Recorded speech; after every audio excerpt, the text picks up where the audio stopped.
Teaching exams को subscribe करके bell icon on कर लें। क्या दुनिया की कोई सीक्रेट सरकार है? कोई ऐसी जगह जहां दुनिया के सबसे ताकतवर लोग पर्दे के पीछे से सारे फैसले लेते हैं? अपनी जासूसी वाली टोपी पहन लीजिए, क्योंकि आज हम इसी एक सवाल की तह तक जाने वाले हैं। हम निकल रहे हैं यूनाइटेड नेशंस ऑर्गेनाइजेशन यानी यूएन के रहस्यों को डिकोड करने के एक मिशन पर। इसके जन्म की ड्रामेटिक कहानी से लेकर इसके सबसे पावरफुल हिस्सों तक। और हाँ, आखिर में एक मजेदार क्विज भी है अपनी नॉलेज को टेस्ट करने के लिए। तो चलिए शुरू करते हैं। देखिए, हर बड़ी कहानी की एक बड़ी शुरुआत होती है और यूएन की कहानी शुरू होती है सेकेंड वर्ल्ड वॉर की भयानक तबाही के बाद। इससे पहले जो लीग ऑफ नेशंस थी, वो दुनिया को एक और महायुद्ध से बचाने में बुरी तरह फेल हो गई थी। बस तभी एक ज्यादा मजबूत, ज्यादा असरदार ऑर्गेनाइजेशन की जरूरत महसूस हुई। यूनाइटेड नेशंस का बनना कोई एक दिन का काम नहीं था, ये दशकों की कोशिश का नतीजा था। 1919 में लीग ऑफ नेशंस की नाकामी से सबक सीखा गया और फिर 1945 में सैन फ्रांसिस्को में 50 देश एक साथ आए और शांति की एक ऐसी मजबूत नींव रखी जो आज तक कायम है। तो आखिर ये यूनाइटेड नेशंस है क्या? सोचिए, ये सिर्फ एक पीस कीपर नहीं है, ये दुनिया का सबसे बड़ा मंच है, ह्यूमन राइट्स का रक्षक है और एक बेहतर भविष्य बनाने का प्रमोटर भी। इसका मिशन सिर्फ युद्ध रोकने से कहीं ज्यादा बड़ा है। और आज इसकी ग्लोबल रीच देखिए। दुनिया के लगभग सभी देश यानी 193 देश इसके सदस्य हैं। और हाँ, हमारे सबसे पहले सवाल का जवाब ये नाम दिया था American president Franklin D Roosevelt ने। है ना एक छोटा सा लेकिन इंटरेस्टिंग फैक्ट। ये दिखाता है कि ये आइडिया कितना विजनरी था। चलिए अब जरा इस ग्लोबल मशीन के पुर्जों को समझते हैं कि ये काम कैसे करती है। यूनाइटेड नेशंस के 6 मेन ऑर्गन्स हैं और हर एक का अपना एक बहुत खास रोल है।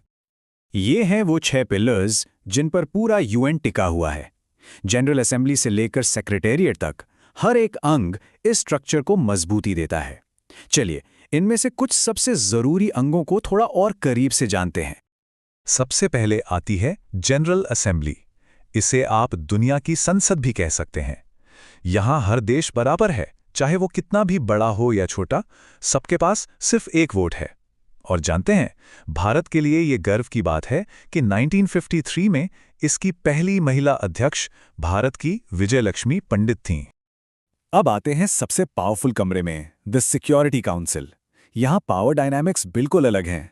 5 परमानेंट मेंबर्स हैं जिन्हें P5 कहते हैं और इनके पास है वीटो पावर। इसका मतलब यह है कि इनमें से कोई एक देश भी किसी रेजोल्यूशन के खिलाफ वोट कर दे तो वो प्रस्ताव वहीं रुक जाता है, भले ही बाकी सब सहमत क्यों ना हो। ये एक बहुत बड़ी ताकत है। इनके अलावा 10 नॉन परमानेंट मेंबर्स होते हैं जो 2-2 साल के लिए चुने जाते हैं। बाकी अंगों में शामिल हैं इकोसॉक, जो इकोनॉमिक और सोशल मुद्दों को देखता है, ICJ यानी दुनिया की सबसे बड़ी अदालत, और सेक्रेटेरिएट जो यूएन का सारा डे टू डे का काम संभालता है। ट्रस्टीशिप का काम 1994 में ही पूरा हो गया था, तो अब वो एक्टिव नहीं है। अब बात करते हैं भारत के किरदार की, क्योंकि भारत इस कहानी में शुरू से ही एक मेन कैरेक्टर रहा है। जब 1945 में सैन फ्रांसिस्को में यूएन चार्टर पर दस्तखत हो रहे थे, तो भारत उन 50 ओरिजिनल देशों में से एक था। सर ए रामास्वामी मुदलियार ने भारत की तरफ से साइन करके दुनिया को ये संदेश दिया कि भारत ग्लोबल पीस के लिए पूरी तरह से कमिटेड है। ऑलराइट, तो अब तक आपने जो भी सुराग जुटाए हैं उन्हें परखने का वक्त आ गया है। तैयार हैं? चलिए देखते हैं कि आपने कितना ध्यान से सुना है। तो पहला सवाल ये रहा, यूनाइटेड नेशंस की स्थापना कब हुई थी? ध्यान से सोचकर जवाब दीजिएगा। और सही जवाब है बी, 24 अक्टूबर 1945। और इसे याद रखने की ट्रिक, दुनिया को 24/7 शांति चाहिए और यूएन की शुरुआत हुई 24 तारीख से। सिंपल। अगला सवाल, सिक्योरिटी काउंसिल में परमानेंट मेंबर्स यानी स्थायी सदस्य कितने हैं? बिल्कुल सही, जवाब है C5। और इन्हें याद रखने का सबसे आसान तरीका है एक्रोनिम फ्रेज। F से फ्रांस, R से रशिया, A से अमेरिका, C से चाइना और E से इंग्लैंड यानी यूके। क्विज का एक और सवाल, इंटरनेशनल कोर्ट ऑफ जस्टिस का हेडक्वार्टर कहां पर है? सही जवाब है डी, द हेग, नेदरलैंड्स। और इसकी मजेदार ट्रिक है, इंटरनेशनल जस्टिस हमेशा द हेग से हे कहता है। ये तो बस एक झलक थी। इस क्विज में ऐसे और भी कई मजेदार सवाल हैं जो आपके ज्ञान को परखेंगे। क्विज तो मजेदार था, लेकिन अब वापस भारत की महत्वपूर्ण भूमिका पर लौटते हैं। क्या आप जानते हैं कि भारत 8 बार सिक्योरिटी काउंसिल का नॉन परमानेंट सदस्य चुना जा चुका है? यह ग्लोबल स्टेज पर इसके बढ़ते कद और भरोसे को दिखाता है। तो अगर आपको ये डिकोडिंग मिशन पसंद आया और कुछ नया सीखने को मिला, तो इस प्रस्तुति को लाइक जरूर करें। चैनल को सपोर्ट करने के लिए सब्सक्राइब का बटन दबाएं और इसे अपने दोस्तों और स्टडी ग्रुप्स में शेयर करना ना भूलें। अब आपकी बारी। आप अगला कौन सा टॉपिक डिकोड करवाना चाहते हैं? नीचे कमेंट्स में हमें जरूर बताइए। टीचिंग एग्जाम्स को सब्सक्राइब करके बेल आइकन ऑन कर लें। आज हम एक सुपर इम्पॉर्टेंट टॉपिक को मास्टर करने वाले हैं, यूनाइटेड नेशंस ऑर्गेनाइजेशन यानी यूएनओ। और हाँ, सिर्फ फैक्ट्स नहीं रटेंगे, बल्कि उन्हें हमेशा के लिए याद रखने की अमेजिंग ट्रिक्स भी सीखेंगे। तो रेडी हो? चलो शुरू करते हैं। सबसे पहले जरा ये सोचिए, आखिर कैसे एक अकेली ऑर्गेनाइजेशन 193 अलग-अलग देशों में शांति बनाए रखती है? बड़ा सवाल है ना? फिक्र मत करो, इस सेशन के एंड तक न सिर्फ इसका जवाब बल्कि यूएनओ से जुड़ा हर इम्पॉर्टेंट फैक्ट आपके फिंगरटिप्स पर होगा। ठीक है, तो सीधे टॉपिक पे आते हैं। हमारे पहले सेक्शन में हम एमसीक्यूज और मजेदार मेमोरी ट्रिक्स के जरिए यूएनओ के सबसे जरूरी बेसिक सीखेंगे।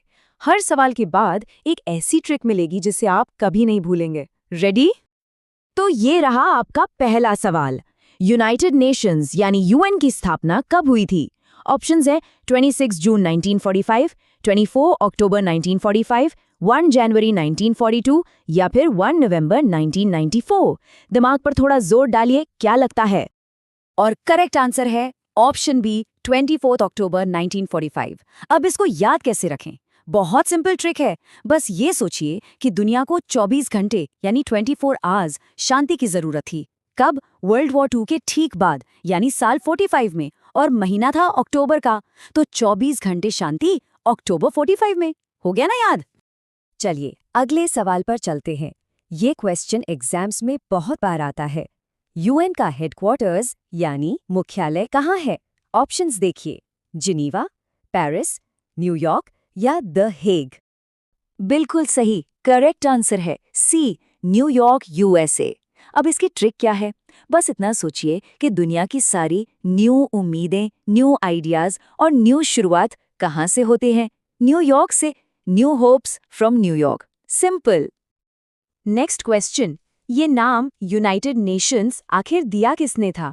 क्या वो चर्चिल थे, स्टालिन, ट्रूमन या फिर फ्रैंकलिन डी रूजवेल्ट? ये थोड़ा ट्रिकी हो सकता है, सोचिए। और सही जवाब है डी, फ्रैंकलिन डी रोजवेल्ट। इसे याद रखने की ट्रिक उनके नाम में ही छिपी है।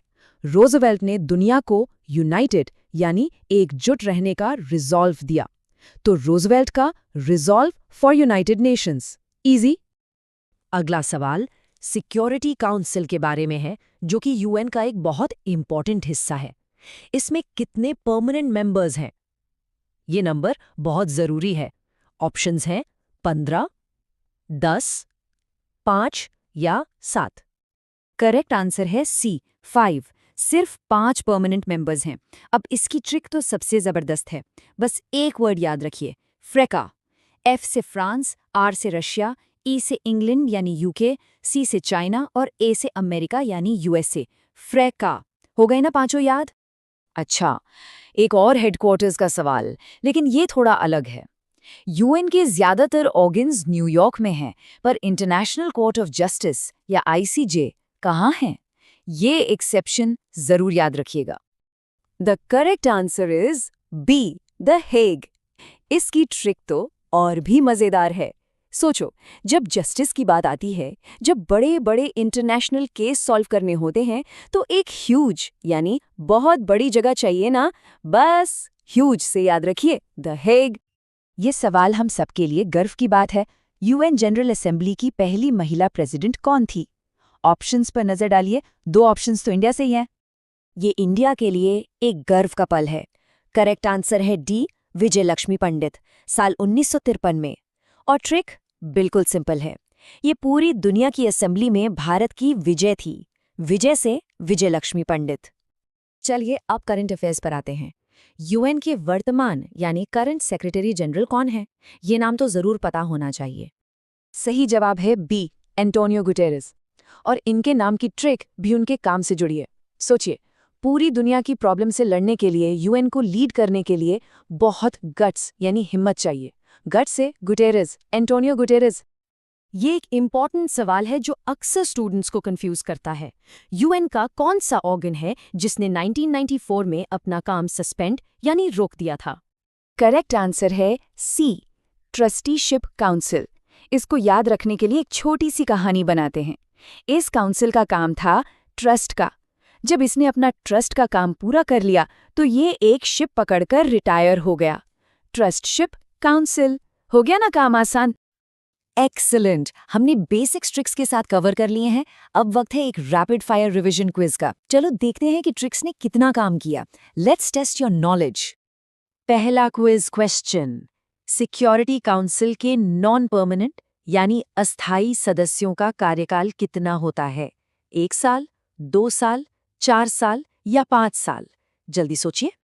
Times up. सही जवाब है बी, 2 साल। क्विक ट्रिक, नॉन परमानेंट मतलब टेम्पररी। जैसे एक टेम्पररी 2 साल का कॉन्ट्रैक्ट होता है, वैसे ही इनका कार्यकाल है। नेक्स्ट क्वेश्चन, इस वक्त यूएन में कुल कितने मेंबर देश हैं? 190, 193, 195 या 111? और सही जवाब है बी, 193। इसके लिए कोई खास ट्रिक नहीं, बस इस यूनिक नंबर को याद कर लीजिए, 193, 193। अगला सवाल, जनरल असेंबली को और किस नाम से जाना जाता है? ऑप्शंस हैं world bank, world court, world parliament या सिक्योरिटी काउंसिल। सही जवाब है सी, वर्ल्ड पार्लियामेंट यानी विश्व संसद। ट्रिक सिंपल है, जैसे देश में पार्लियामेंट होती है वैसे ही यहाँ सारे देश मिलते हैं, तो ये पूरे वर्ल्ड की पार्लियामेंट हुई। और ये है हमारा आखिरी क्विज क्वेश्चन। 1945 में यूएन चार्टर पर साइन कहाँ किए गए थे? लंदन, न्यूयॉर्क, पेरिस या सैन फ्रांसिस्को? और आखिरी सवाल का सही जवाब है डी, सैन फ्रांसिस्को। इसे याद रखने की ट्रिक, सोचिए, शांति का चार्टर कहाँ साइन होगा?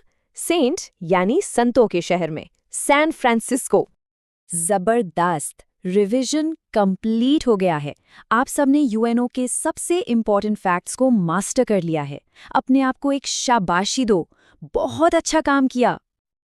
तो अगर पढ़ाई का ये मज़ेदार तरीका पसंद आया तो चैनल को सपोर्ट ज़रूर करें, सब्सक्राइब बटन दबाएं और इस ज्ञान को अपने दोस्तों के साथ अपने स्टडी ग्रुप्स में शेयर करना ना भूलें। मिलकर पढ़ेंगे और मिलकर आगे बढ़ेंगे। जय हिंद।